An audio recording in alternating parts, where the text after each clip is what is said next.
오늘의 주요 뉴스입니다. 최근 소규모 지진이 이어지고 있는 강원 동해시 부근에서 15일 오전 6시 반쯤 올 들어 가장 큰 규모인 4.5 지진이 발생했습니다.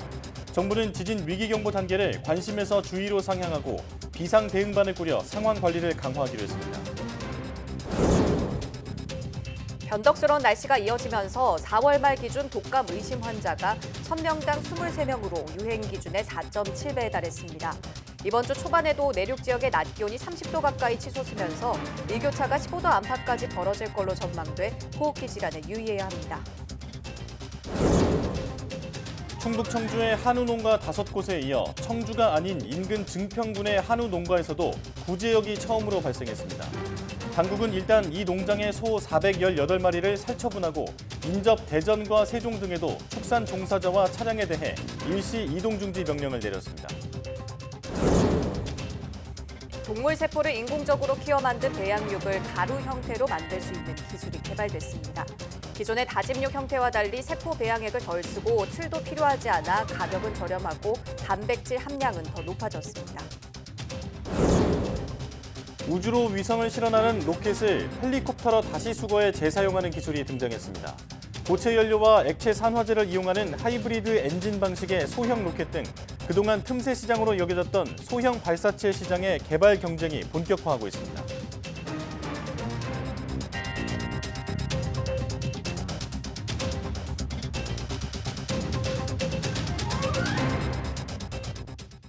여러분 안녕하십니까? 사이언스 투데이 시작합니다. 15일 아침 6시 27분쯤 강원 동해시 북동쪽 바다에서 올해 들어 가장 강한 규모 4.5의 지진이 발생했습니다. 지진의 진앙은 동해시 북동쪽 52km 해역으로 발생 깊이는 31km입니다.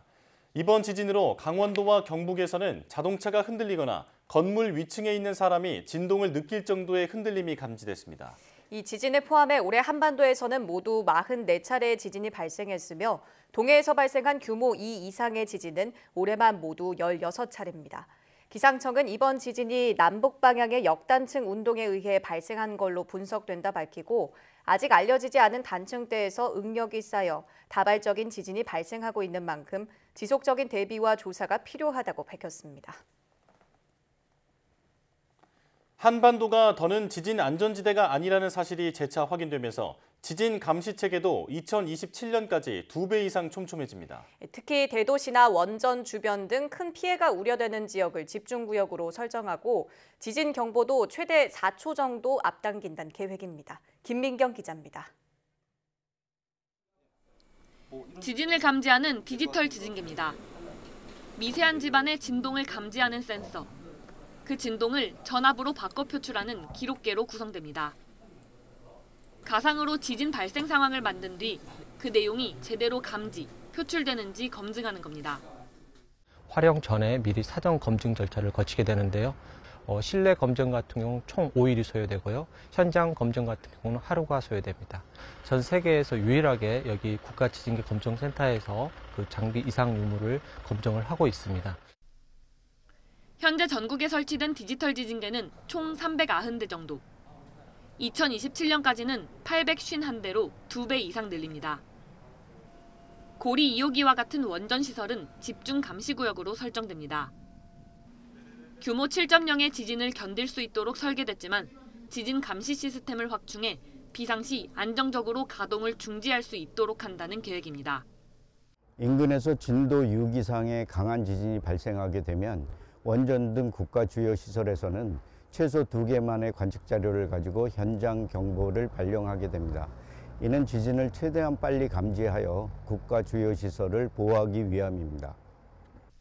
원전 외에도 인구 밀집 지역과 주요 단층 지역도 집중 감시구역으로 설정돼 촘촘하게 지진 관측망을 구축합니다.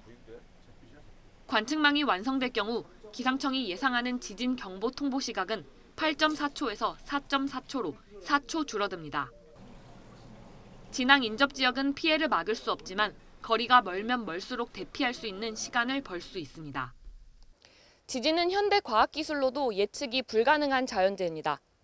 따라서 지진 관측망을 통한 빠른 지진 경보와 대처를 통해 지진 피해를 최소화하는 것이 최선입니다. YTN 김민경입니다.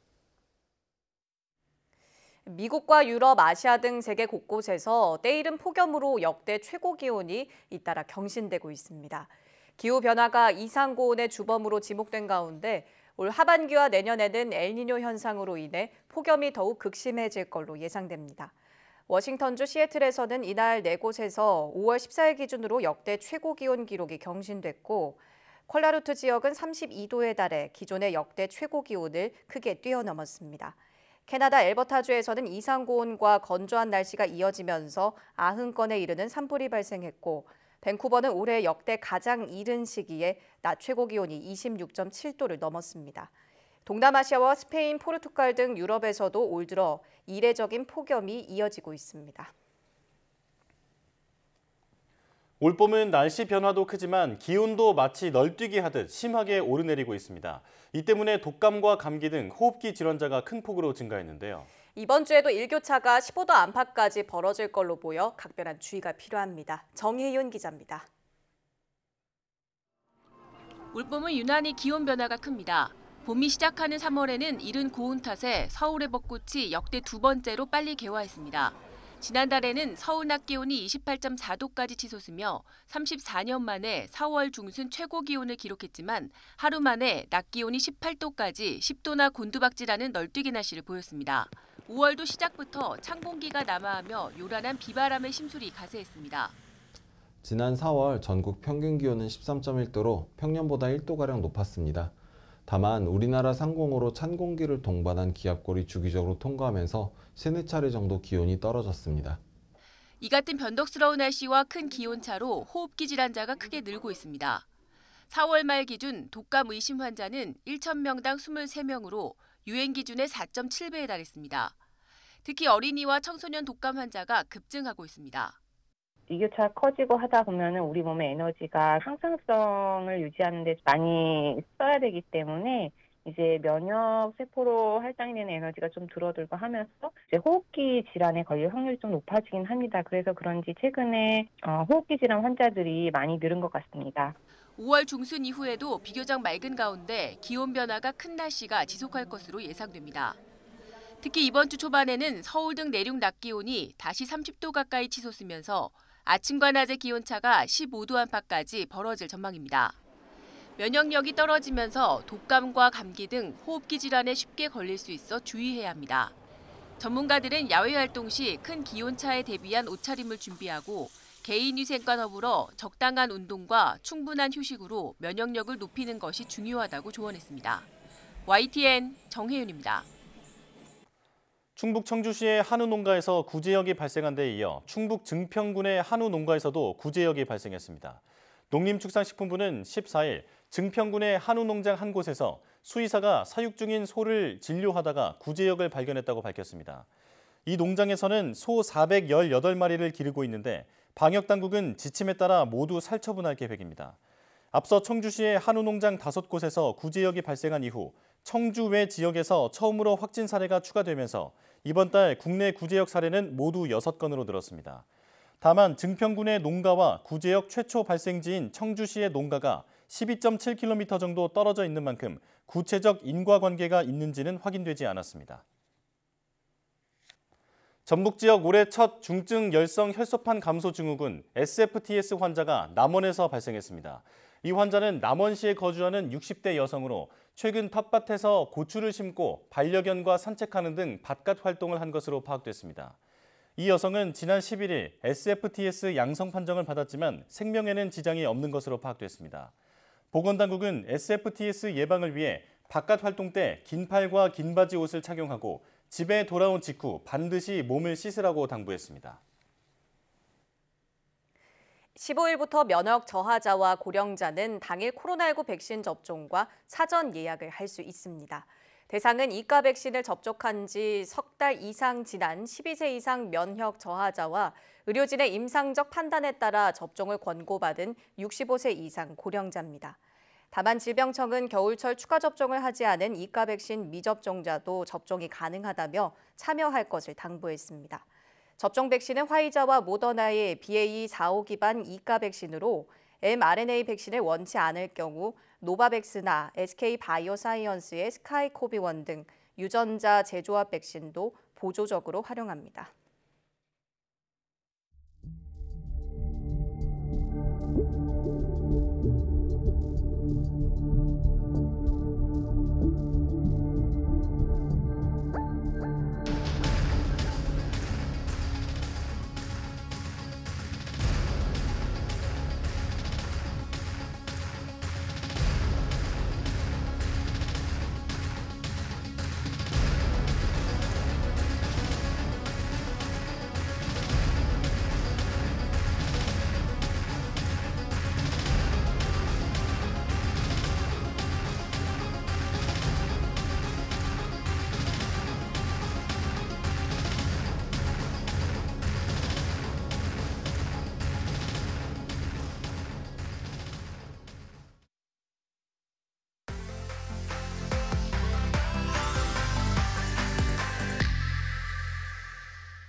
우리나라 우주산업의 새 시대를 본격적으로 열게 될 누리호 3차 발사가 바로 다음 주로 다가왔습니다.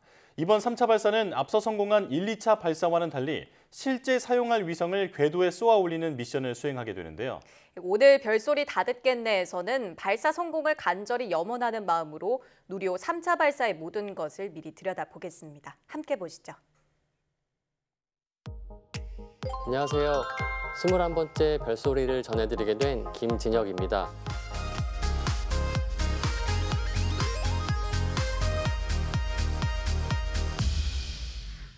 오늘은 누리호 3차 발사와 그 의의에 대한 별소리를 전해드리겠습니다.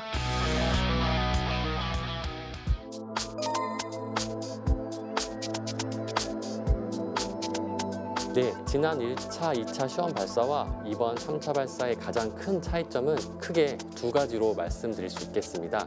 그 첫 번째는 누리호에 탑재된 위성입니다. 지난 1차, 2차 시험 발사는 이 누리호라고 하는 새롭게 개발된 우주 발사체의 발사 성능 검증이 주요 목표였는데요. 이를 위해 1차 시험 발사에서는 위성 모사체만이 탑재됐었고 2차 시험 발사에서는 위성 모사체와 성능 검증 위성이 탑재되어 누리호의 발사 성능과 위성 사출 기능을 검증했습니다. 하지만 이번 3차 발사에서는 드디어 실용급 위성인 차세대 소형 위성 2호를 탑재해 위성을 임무 궤도에 사출하여 우주 발사체 본연의 역할을 최초로 수행하게 되는 그런 아주 중요한 그리고 의미가 큰 발사라고 할 수 있겠습니다.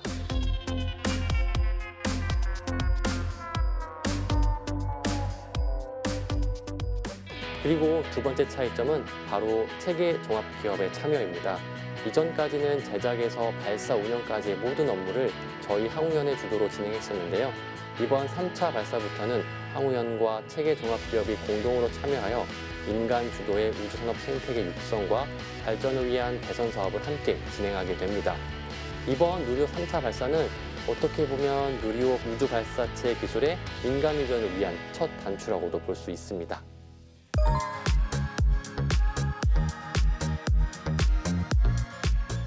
사실 지난번 2차 발사와 이번 3차 발사의 발사체 자체의 기술은 똑같습니다. 똑같은 발사체가 사용이 되게 되는데요. 가장 큰 기술적인 측면에서의 차이라고 하면 바로 이 발사체에 탑재되는 그 인공위성을 사출하는 방식에 있다고 볼 수 있겠습니다. 지난 2차 시험 발사에서는 이 성능검증 위성에서 사출이 된 이후에 성능검증 위성에 탑재된 그 큐브 위성은 독립적으로 따로 사출됐었습니다. 하지만 이번 3차 발사에서는 누리호에 탑재된 8개의 위성을 모두 누리호에서 직접 사출을 진행을 하게 됩니다.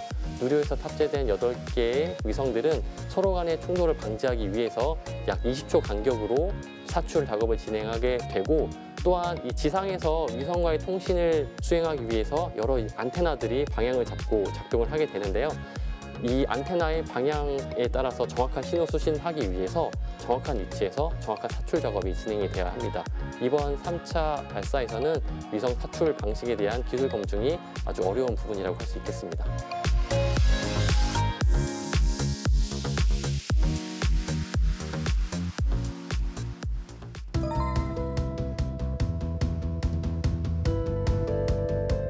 네, 지난 1차와 2차 시험 발사는 모두 오후 4시에서 5시경 진행이 됐었는데요. 이번 누리호 3차 발사는 오후 6시에 진행될 예정입니다.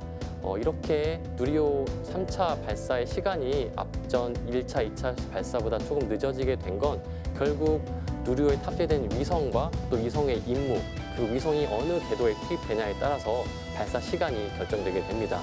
이번 누리호 3차 발사에 탑재된 차세대 소형 위성 2호는 500에서 550km 정도 사이의 고도에서 임무를 수행하게 되는데요. 발사 당일 다른 우주 물체와의 충돌 가능성을 최소화하기 위해서 발사 시간이 오후 6시로 정해지게 되었습니다.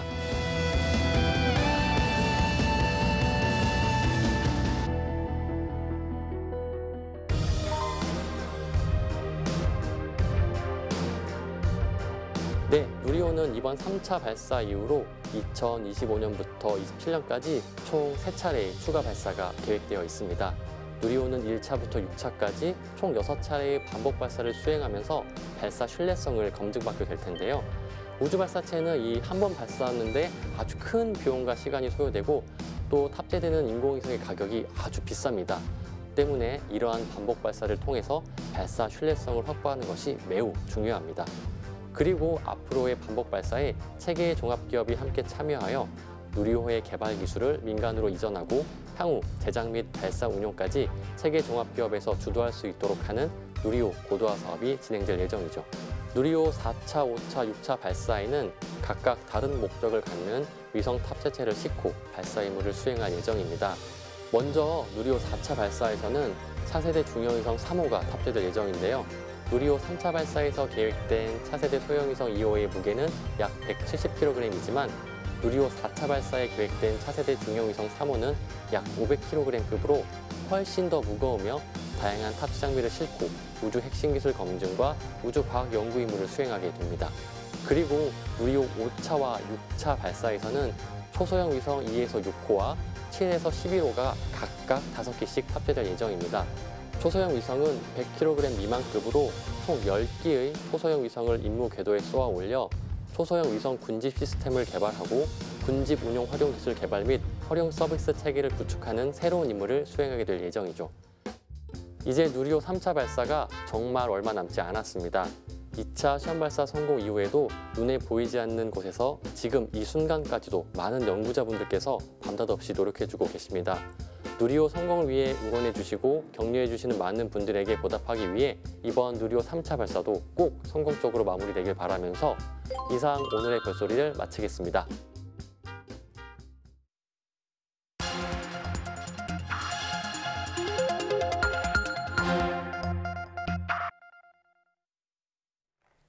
다양한 분야의 이슈를 과학 기자의 시각으로 자세히 들여다보는 사이언스 취재파의 시간입니다. 네, 오늘은 최소라 기자와 함께합니다. 어서 오세요. 안녕하세요. 네, 오늘 어떤 소식 준비하셨나요? 네, 다음 달 코로나19 심각경보 해제가 예고되면서 사실상의 엔데믹이 선언됐는데요. 이 국내 첫 환자가 나온 지 3년 4개월 만의 일입니다. 이제까지 7차례 대유행이 있었는데 이 유행들을 짚어보고 또 남은 우려는 무엇인지 살펴보도록 하겠습니다. 네. 뭔가 이제는 아득하게 느껴지는데요. 자, 첫 발병부터 지금 일상 회복까지의 국내 주요 사건 한번 짚어주실까요? 네, 코로나19가 국내에서 처음 확인된 건 2020년 1월 20일입니다. 우리나라를 거쳐서 일본으로 가려던 중국 여성이 검역 단계에서 확진이 된 건데요. 이후에 소규모 확진이 계속되다가 슈퍼 전파자가 발생하면서 이른바 신천지발 대유행으로 불리는 1차 유행이 시작됐습니다. 네. 당시 가장 많은 확진자가 나왔던 건 2월 29일에 909명이 확진된 겁니다. 이후 사회적 거리 두기가 시행되면서 유행이 잦아드는 듯 했는데 네. 이태원 클럽발 집단 감염 등 확산이 계속됐고 또 광복절 대규모 집회를 전후로 또다시 유행이 시작돼서 2차 유행으로 번졌습니다. 예. 당시의 1일 최대 확진자 수는 8월 27일에 441명이었습니다. 이후에 연일 100명 전후의 확진자가 발생하다가 2020년 11월 3차 유행이 시작됐고요. 네. 최다 확진은 12월 25일에 1240명이었습니다. 이 3차 유행은 그간의 유행이 지역적이고 국수적이었던 것과는 달리 처음으로 전국적으로 퍼진 유행이라는 평가를 받습니다. 그 이후의 유행부터는요, 코로나19의 변이 바이러스가 유행을 주도했는데요. 2021년 7월 델타 변이가 확산하면서 4차 유행이 시작됐고요. 최대 1일 확진자가 7천여 명을 훌쩍 넘었습니다. 네. 이후에 5차 유행은 지난해 2월에 오미크론 변이가 출현하면서 시작됐고요. 하루 확진자가 역대 최대인 62만 명을 넘어섰습니다. 6차 유행은 지난해 7월, 그러니까 이 오미크론 하위 변이가 주도를 했고요. 1일 최대 확진자 수가 18만 명을 넘었습니다. 이후에 올 들어서 오미크론 BQ.1에 의한 확산을 7차 유행으로 보고 있고요. 최근에는 주간 일평균 확진자가 1만 명에서 2만 명대를 유지하고 있고 또 위중증 환자는 하루 100명 내외로 발생하고 있습니다. 네, 이 위중증 환자나 확진자 수를 봤을 때 아직까지 코로나가 끝났다고는 볼 수 없을 것 같은데 그럼에도 엔데믹 선언한 것은 이제 충분히 대응이 가능하다라는 판단에서일까요? 네, 그렇습니다. 앞선 수차례 전문가 회의를 통해서 전문가들은 방역 조치 해제가 아니더라도 1년에 한두 번 정도는 크고 작은 유행이 예상이 되고 또 우리가 충분히 대응할 수 있을 것이라는 데 의견을 모았습니다. 전문가에게 직접 들어보시겠습니다. 일단 전 세계적으로 계속 유행은 계속 하고 있기는 하지만 이제는 예전처럼 우리가 두려워하는 그런 바이러스가 아니라 이제 일상적인 관리가 가능한 시점이 됐다라고 판단을 한 거고 그래서 WHO에서도 전 세계적인 공중보건 위기 상황에 대한 부분들을 취소했고 또 그거에 발맞춰서 우리나라 내에서도 이제 실질적인 위협이 많이 감소를 한 상황들이고 이제 일상적인 관리책으로 넘어가겠다라고 하는 일종의 선언적인 의미라고 보시면 될 것 같습니다. 자, 이제 말 그대로 일상 회복이 정말로 이루어지게 된 건데 다음 달부터 이제 방역 지침도 달라지는데 조금 헷갈리는 것들도 있더라고요. 어떤 것들이 달라지는지 좀 하나하나 알아볼까요? 네, 일단 가장 주목되는 거는 코로나19 확진자에 대한 7일 격리 의무가 없어지는 겁니다. 5일 권고로 바뀌는 건데요. 말 그대로 권고인 만큼 개인이나 회사 재량에 따라서 쉴 수 있게 될 것으로 보입니다. 또 병원이나 약국 등에 여전히 남아있던 실내 마스크 착용 의무도 전면 권고로 전환됩니다. 다만 입원 병실이 있는 병원에서는 당분간은 마스크를 착용해야 합니다. 또 입국 후 3일 차에 PCR 검사를 권고했던 것도 종료가 됩니다. 그리고 매일 발표됐던 코로나19 확진자 통계가 주 단위 발표로 전환되고요. 정부 대응 체계도 범정부 중대본에서 보건복지부 중심의 중앙사고수습본부 중심으로 바뀝니다. 여러 가지 변화가 예상되는데 다만 치료비나 백신은 여전히 지원된다고요? 네, 그렇습니다. 6월 이후에도 코로나19 의료 대응 체계와 치료비 지원이 일단 유지가 됩니다. 누구나 무료로 백신을 맞을 수 있고요. 치료제도 공급받을 수 있고 또 입원 환자에 대한 치료비도 계속 지원됩니다.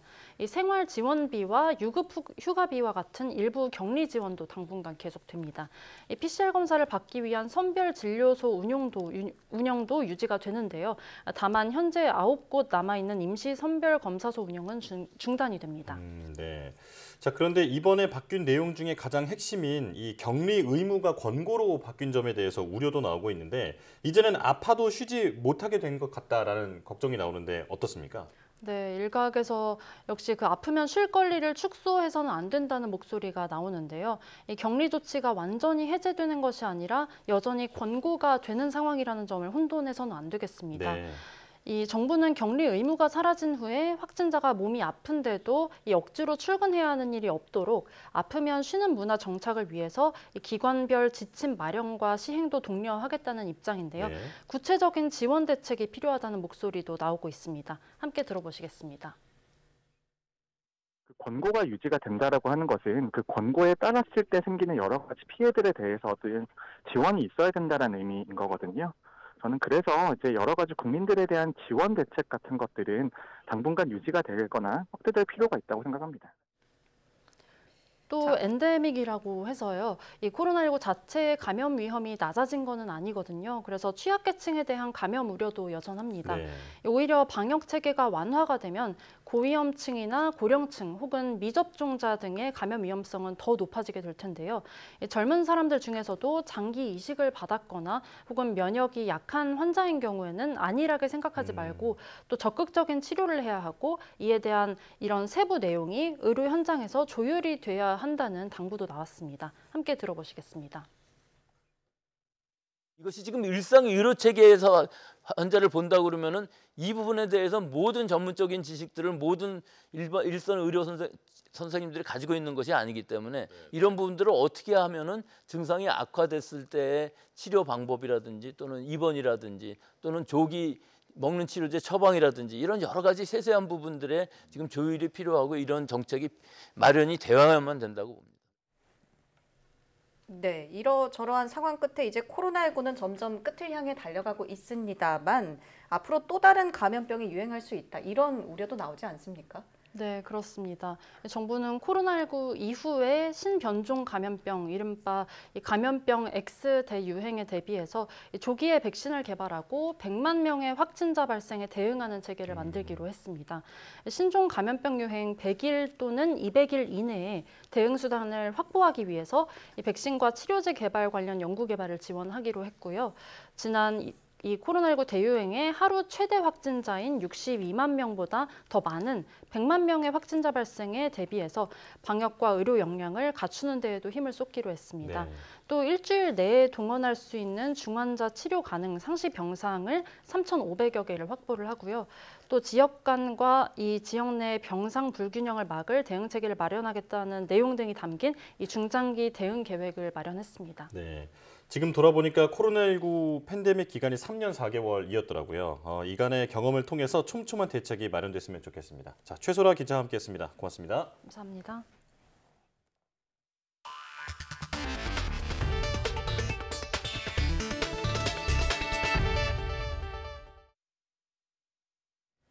정부가 한 달 반 동안 미뤄왔던 2분기 전기와 도시가스 요금 인상을 단행했습니다. 16일부터 전기요금은 킬로와트 시당 8원, 가스요금은 메가줄당 1.04원 오르게 됩니다. 이에 따라 4인 가구 한 달 전기요금은 올해 초와 비교해 3,000원, 가스요금은 4,400원 정도 오를 것으로 보인다고 산업통상자원부는 설명했습니다. 이창양 산업부 장관은 기자회견을 열어 지난해부터 올해 초까지 전기와 가스요금을 조정해왔지만 과거부터 누적돼 온 인상 요인이 해소되지 못해 한전과 가스공사의 재정이 심각한 상황이라고 밝혔습니다. 다만 기초생활수급자와 차상위 계층 등 에너지 취약계층에 대해 정부는 평균 사용량까지는 요금 인상분 적용을 1년 동안 유예하기로 했습니다. 가축이 아닌 동물 세포를 키워 인공적으로 만든 고기를 배양육이라고 하는데 대부분 다짐육 형태로 만들어집니다. 국내 연구진이 기존 배양육 제조 비용의 4분의 1 수준에서 만들 수 있는 가루 형태의 배양육을 개발해서 상업화 가능성을 높였습니다. 양회영 기자입니다. 근육 결이 살아있는 마른 배양육 조각을 빻아 가루로 만듭니다. 붉은색을 띠지 않아 얼핏 보면 빵가루 같지만 국내 연구진이 개발한 분말형 배양육입니다. 연구팀은 일반적인 배양육 제조 과정에서 세포 분화율을 높여 단백질 함량을 높일 수 있는 배양 조건을 개발했습니다. 여기에 다짐육 형태의 배양육을 만들 때 쓰는 고기 모양 틀을 쓰지 않고 근섬유 상태 그대로를 동결 건조한 뒤 분말 형태로 만든 겁니다. 세포 배양액을 덜 쓰고 틀도 필요하지 않아 가격 효율은 76%나 높습니다. 개발한 세포 파우더 고기를 구우면 실제 소고기와 같은 향을 내는데 이는 세포 파우더 고기 속 분자가 소고기와 같은 향을 내기 때문입니다. 분말형 배양육의 단백질 함량은 소고기 안심이나 닭가슴살보다 훨씬 높은 48.1%를 보이는 것도 확인했습니다. 일반적인 세포 배양 방법과 다른 조건으로 세포를 배양하여가지고 높은 분화율을 가진 세포를 배양하였고요. 높은 가격 효율성을 가지고 제조를 할 수 있다는 장점이 있고 이를 통해서 상업화의 가능성이 높다고.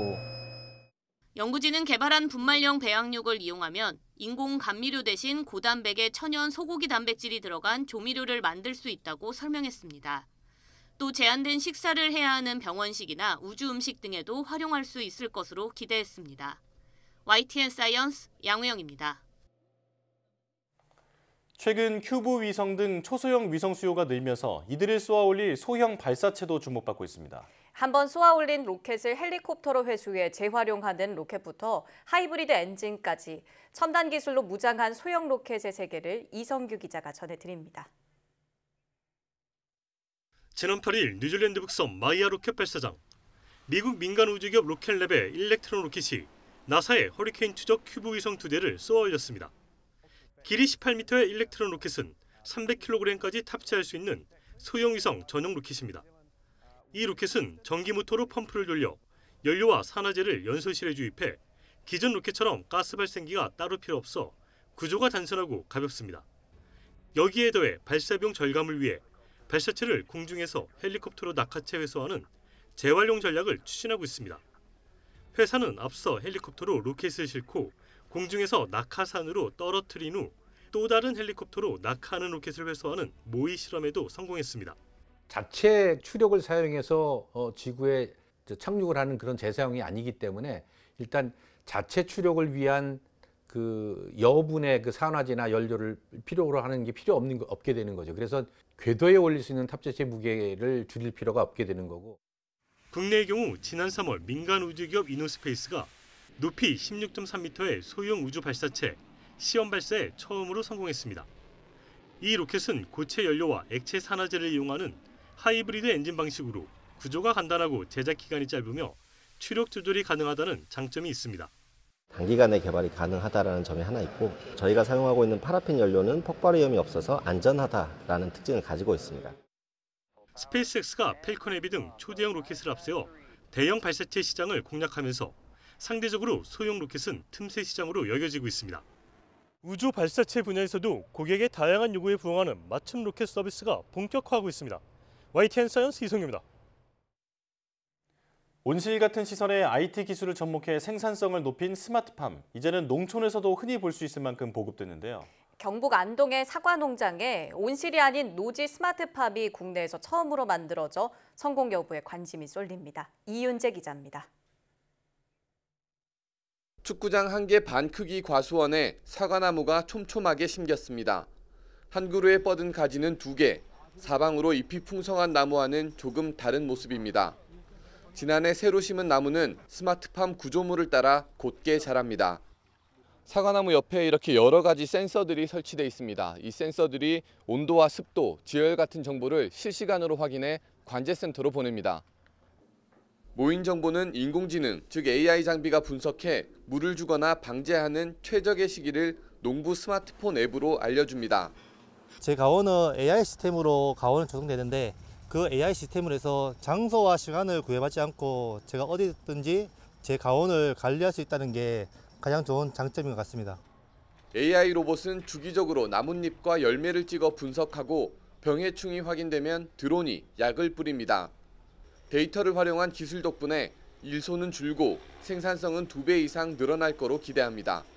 노지 환경은 무엇보다도 실내 환경, 시설 원의 스마트팜과는 달리 외부 환경의 데이터를 얼마만큼 잘 획득하느냐가 중요한 것이고 AI 카메라 이런 것들을 통해서 노지에서 발생되는 다양한 데이터를 수집할 수 있는 기술을 확보하는 것이 가장 온실 같은 시설이 없는 노지에 스마트팜이 만들어진 건 전국에서 처음입니다. 경상북도는 노지 스마트팜의 효과를 점검하고 비용을 따진 뒤 종목과 대상을 확대해 나갈 계획입니다. 수확량이 더 많다든지 더 좋은 결과가 나오면은 다른 가수에도 확대할 계획이고 이제 농사도 하늘만 쳐다보는 시대가 아니다. 이제는 과학기술 농사 시대다. 시설에서 노지로 영역을 넓힌 스마트팜 기술이 고령화와 일손 부족에 시달리는 농촌에 대안이 될지 주목됩니다. YTN 이윤재입니다. 하이브가 가수 이현 씨의 목소리와 인공지능 오디오 기술을 융합한 새 프로젝트를 공개했습니다. 하이브는 기자간담회에서 미드낫의 디지털 싱글 마스커레이드를 소개하고 K-팝 최초로 한국어와 영어, 일본어, 중국어, 스페인어, 베트남어 등 모두 6개의 언어로 음원이 제작됐다고 밝혔습니다. 미드낫이라는 새로운 이름으로 등장한 그룹 에이트 출신 가수 이현 씨는 먼저 6개의 언어로 노래를 부른 뒤 다국어 발음 교정 기술로 정교하게 억양과 발음이 교정됐다고 설명했습니다. 아울러 음원에 등장하는 여성의 음성 역시 보이스 디자이닝 기술로 자신의 목소리를 변형해 곡과 가장 잘 어울리는 음색을 구현해냈다고 덧붙였습니다. 챗 GPT가 학교로 들어온 첫 학기, 교수와 교사들도 적응하려 안간힘을 쓰고 있습니다. 대학마다 챗 GPT 활용 교수법 세미나가 열리고 온라인 강의에도 접속자가 몰립니다. 장하영 기자입니다. 챗 GPT를 주제로 열린 세미나. 실제로 GPT가 지금 개별적으로는 다 가능합니다. 다 피드백이 가능해요. 학습 로드맵도 짜주고.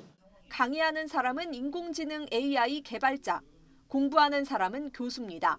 특히 교수자나 학생들 입장에서 이런 학습과 관련해서 좀 추천해 줄 수 있는 앱이 있는지 좀 여쭤보고 싶습니다.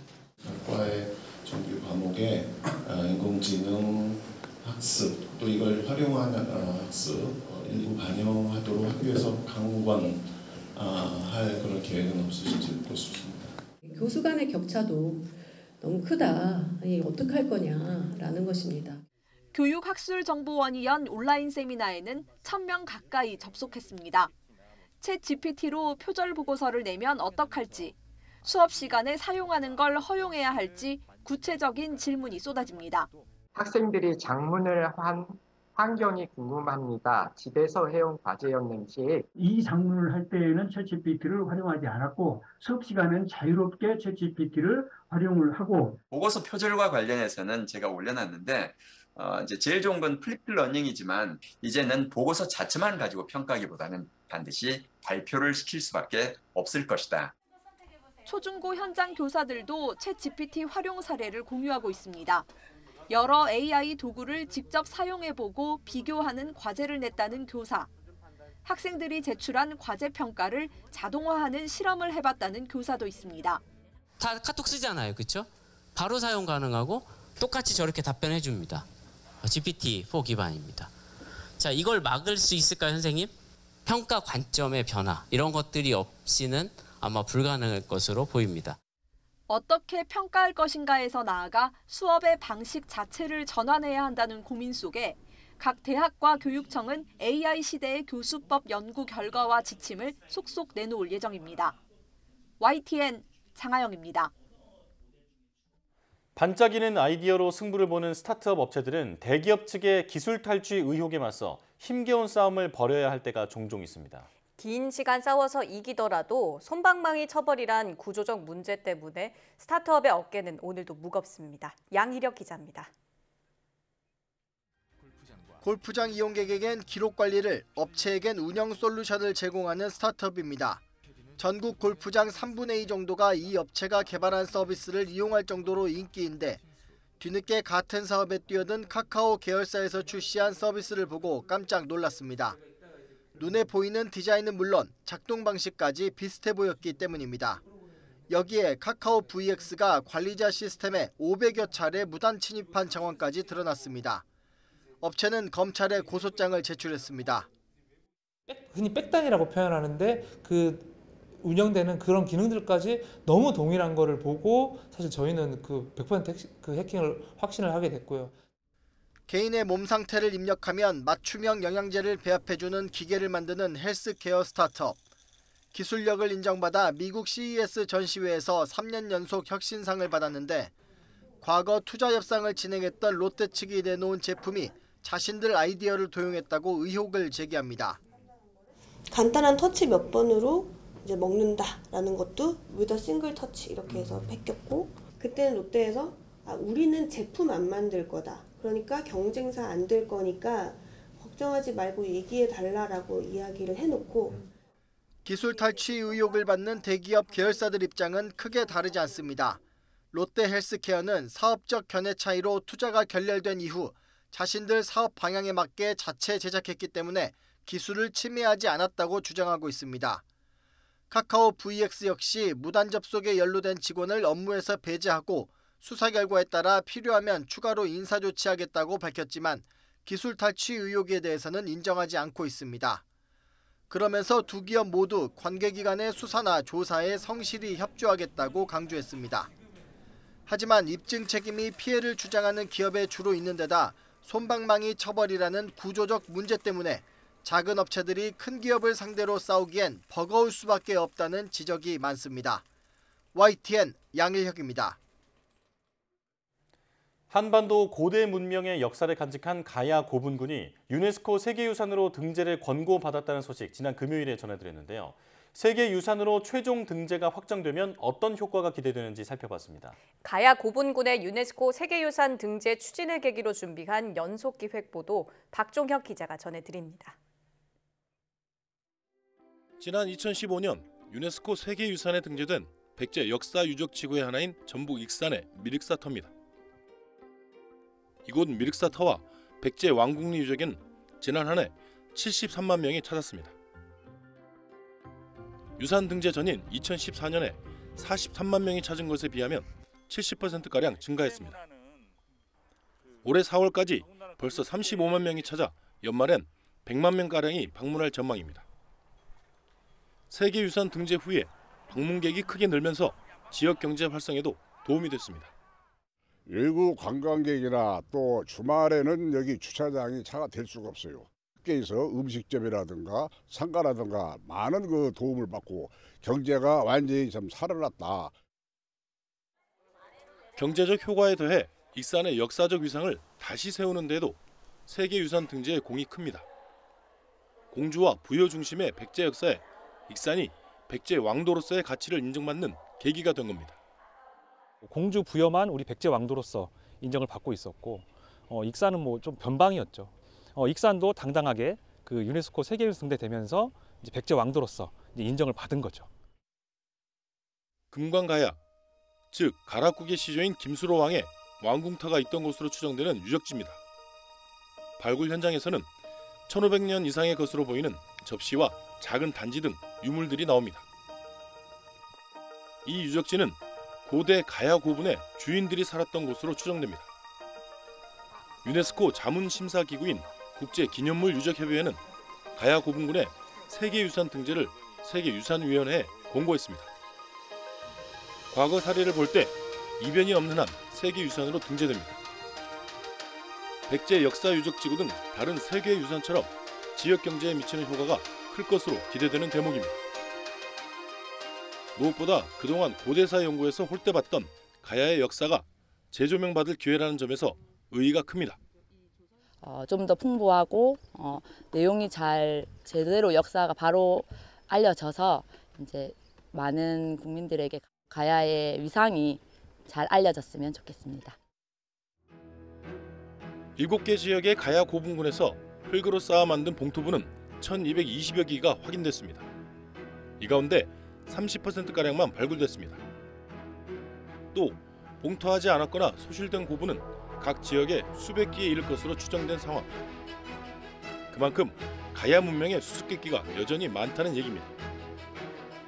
오는 9월 세계유산 등재 결정에 지역사회와 학계의 관심이 쏠리는 이유입니다. YTN 박종혁입니다. 서울 종로에서 발견된 대규모 건물터가 고려 왕실이 행차 때 이용했던 거처였을 가능성이 제기돼 큰 관심이 모아지고 있는데요. 고려 중기 여러 왕들이 당시 남경, 지금의 서울에 내려와 머물렀던 이유는 무엇일까요? 이교준 기자가 전해드립니다. 서울 종로구 신영동의 신축공사 부지. 도시형 생활주택 건설 중 발견된 옛 건물터입니다. 발굴 현장의 서부 권역을 보면 입구와 계단, 석축, 네모반 듯한 건물터 흔적이 뚜렷합니다. 수도문물연구원은 지난해 12월부터 조사한 결과 고려 중기에 조성돼 후기까지 사용된 유적으로 추정합니다. 중국 금나라 장종의 연호 승한 3년이 새겨진 기와를 비롯해 원형 돌기 문양의 막세 기와, 고급 청자 조각들 등이 이를 뒷받침합니다. 전반적으로 11세기부터 14세기의 유물들이 좀 다양하게 출토된 점으로 봤을 때 여기는 확실하게 이제 고려시대의 유적으로 보여지고 있습니다.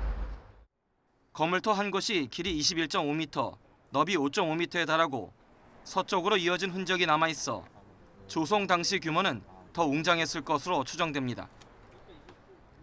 서울에서 이 정도 규모의 고려시대 유적으로 추정되는 건물터가 발견된 것은 처음인데 당시 삼각산, 즉 북한산 승가사로 가는 길목에 있다는 점에서 주목됩니다. 고려사 등 옛 문헌은 고려 왕실이 당시 북한산 승가사나 인근 장의사 등으로 행차하던 중 머물던 행궁 등이었을 가능성을 뒷받침합니다. 현종의 후손 왕들이 수도 개경을 떠나 북한산을 여러 차례 행차한 배경은 당시 남경 건설이나 현종의 행적과 깊은 관련이 있다는 분석입니다. 왕들이 남경 건설 일환으로 남경을 행차했을 때 자기 조상인 현종이 머물렀던 사찰 또 승가상이 있는 승가사 이 일대를 종교적인 성지로서 방문하는 겁니다. 순례하는 거죠.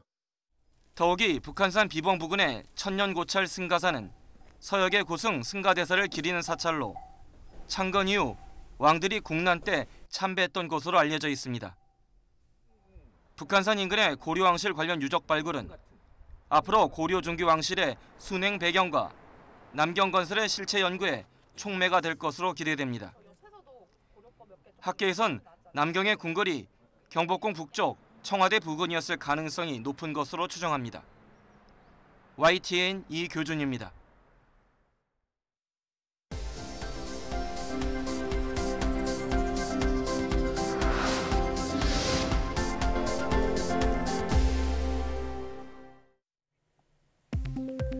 삼성전자가 D램의 용량과 대역폭을 획기적으로 확장할 수 있는 컴퓨트 익스프레스 링크 2.0 D램을 개발했습니다.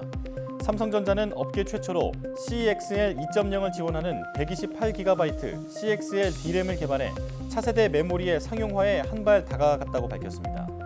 CXL은 고성능 서버 시스템에서 중앙 처리 장치와 함께 사용되는 가속기, D램, 저장 장치 등을 보다 효율적으로 활용하기 위한 차세대 인터페이스를 말합니다.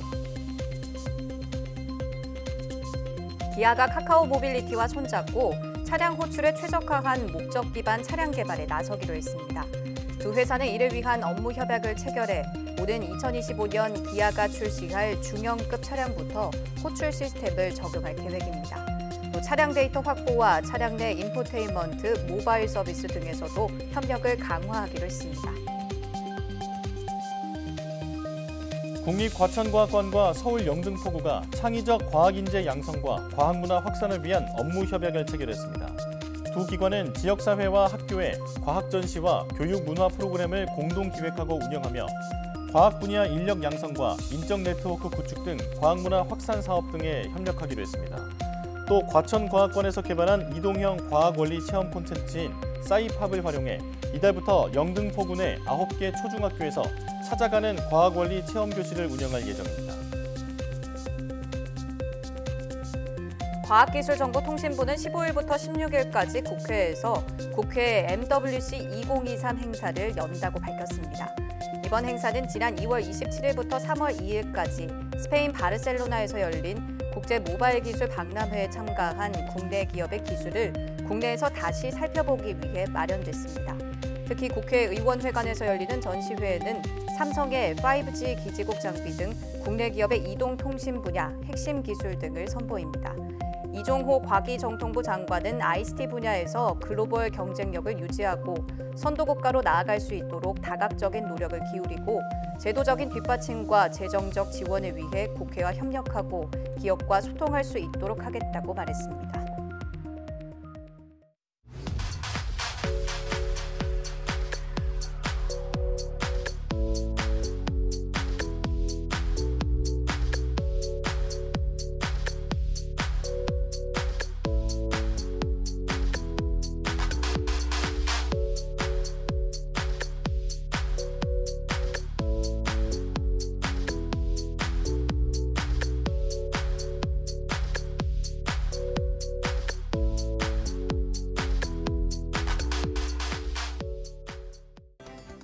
앞서 전해드린 것처럼 2분기 전기와 도시가스 요금이 올랐습니다. 한 달 반을 미뤄온 만큼 요금 인상이 곧바로 적용되는데 4인 가구 한 달 사용 기준으로 전기요금은 3,000원, 가스요금은 4,400원 정도 오를 것으로 보입니다. 정부는 연료비 급등과 누적 적자 해소를 위해 불가피한 결정이었다고 밝히며 취약계층 부담을 최소화하기 위한 조치도 함께 발표했는데요. 고물가 불경기 시대에 앞으로는 서민 부담을 좀 덜게 됐다는 기쁜 소식도 들려오길 바랍니다. 뉴스 마칩니다. 시청해주신 여러분 고맙습니다.